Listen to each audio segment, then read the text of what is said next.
बहुतेक एखादी गाडी वगैरे गेलेली दिसते त्याच्यावर.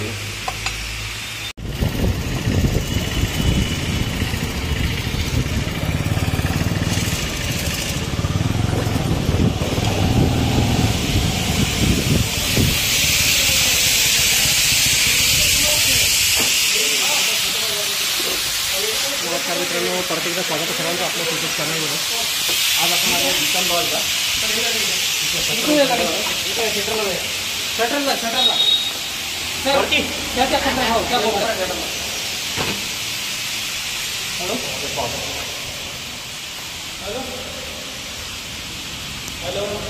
बघू शकता मित्रांनो, हा आहे एक बिनविषारी दुबक्या घोणस साप. आश्चर्याची गोष्ट अशा ठिकाणी सापडणं. बिनविषारी बिनविषारी असलेला दुबक्या घोणस साप. शटर उघडल्याच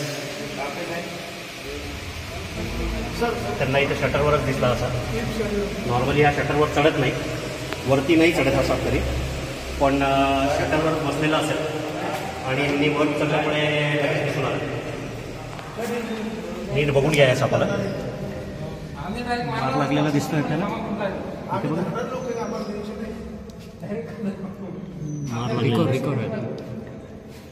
पण आत्ताच नाही, ताजा दिसत नाही तुम्हाला.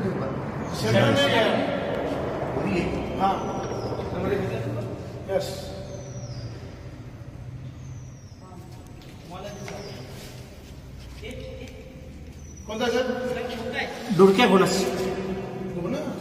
घोणस विषारी नाही, बिनविषारी.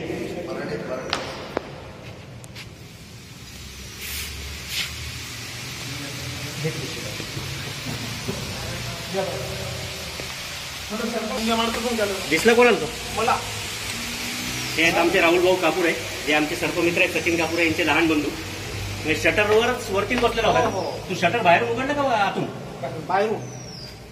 दिसला कस काय? मी जसं उघडलं तसं तिथे दिसला तू. बहुतेक आधी शटरवर बसलेला असणार तो. शटर जस मारत. आश्चर्याची गोष्ट इथं कसं काय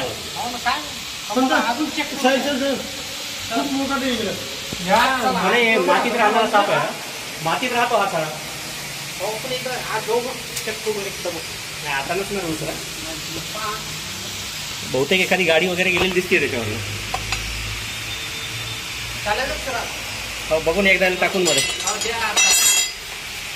बिनविषारी आहे ना. बिनविषारी पण चावतो खूप जोरात. हे पुढे बघू शकता, दंडगोलाकार शरीर आणि जो शेपटीचा भाग आहे तो एकदम खुरदरा असतो, खूप जास्त खरबडीत. तोंड निमुळतं, चॉकलेटी कलरचा, आणि अंगावर गोल्डन कलरची जाळी असते.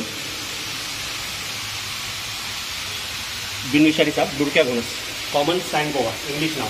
स्थानिक भाषेमध्ये ह्याला सुद्धा परवडत म्हणतात. मला कसा बोललो सांगा कसा दिसला तुम्हाला? शटर उघडताना दिसला. शटर उघडताना वरती बसलेला होता. काळजी घ्या. आता हे पावसाळ्याचे जे साप आहेत असे मध्ये येऊन बसते कोरड्या जागे. हो.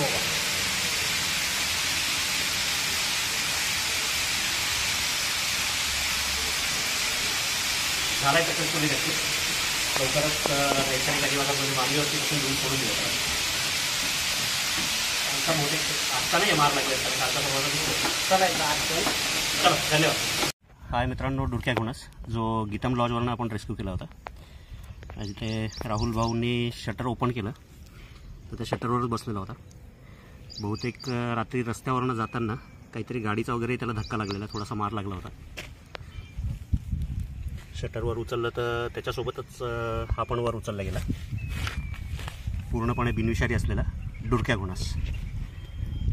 इंग्लिशमध्ये कॉमन सँड बोवा आणि स्थानिक भाषेमध्ये ह्या सापाला इकडेही परडच म्हणतात. शेपूट एकदम छोटी असते आणि एकदम खरबडी शेपूट. म्हणजे असं ऐकण्यात आहे की हा टर्र आवाज करतो, पण आजपर्यंत माझ्या ऐकण्यात कधी आलेलं नाही. शेतामध्ये राहणारा मुख्य खाद्य जे आहे ते उंदीरच आहे. आणि ह्याचा बाईट जो आहे तो खूप जास्त फोर्सफुली असतो, एकदम स्ट्रॉंग बाईट असतो. म्हणजे मी ह्याला सापांमधला हायना किंवा तडस ज्याला म्हणतात तो म्हणता येईल, कारण ह्याचा बाईट एकदम क्रशिंग असतो. हे उंदराला फक्त चावून दाबूनच तो मारून टाकतो. कारण जसं बाकी धामण वगैरे साप आहेत, ती सापाला पूर्ण गुंडाळतात आणि गुदमरून त्याचा जीव जातो. पूर्णपणे बिनविषारी डुरक्या गुणास दिव्यात सोडून.